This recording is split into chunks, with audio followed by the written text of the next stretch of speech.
Yes, sir. Jesus is still Lord. Yep. Hey, the word works. The devil says you can't. God says you can. Who are you going to agree with? That's what the word says. You become the establishing witness. If any two of you agree as touching anything, then Jesus said, I'll do it for you. My wife and I have gone to places and done things that nobody else has ever done because we believed we could.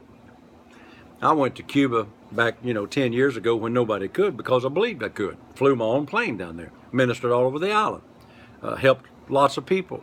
A lot of people are here now that are pastors of churches here because we went down there and told them that God was able to deliver them, and they believed what we said and they got out. Now there's some that's still there, but now if they're called there, that's all right. The point I'm getting to you, nothing is out of your realm of possibility if he that's within you is greater than he that's within the world.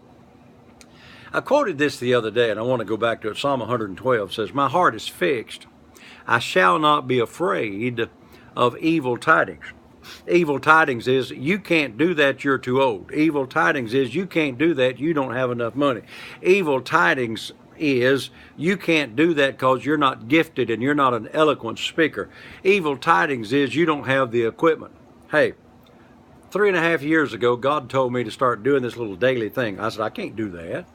I don't have the equipment. I don't have the church that will help me do this. I don't have any money.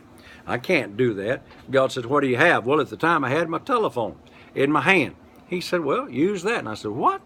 He said, make a little video, send it to 4 or 5 of your friends. I did that. That's the way this thing started. It goes all over the world now because I chose to believe what God said rather than what the circumstances and the world said.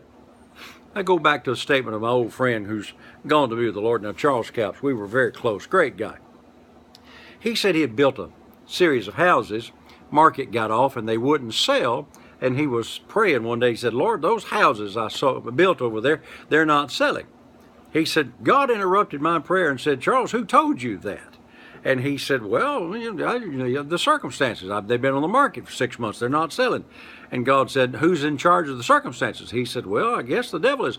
God told him, he said, I would appreciate you not telling me what the devil says. So when the doctors tell you that your disease is incurable and you're going to live with the rest of your life, don't tell God about it. Tell God, thank God by his stripes I was healed. And if I was healed, I am him. And he sent his word and healed me.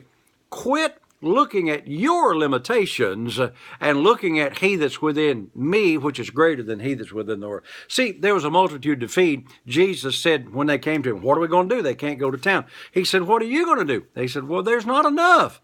Jesus never looked at his lack. He looked at what was in him. They brought him 2 little loaves and some fishes. You remember the story. And he fed 20,000 people with that little boy's lunch of, I like to say, a biscuit and sardines. The point is, with God, all things are possible. So quit complaining. Quit making excuses. Believe God, because you are well able and you can do it. Hey, you can do it. You can.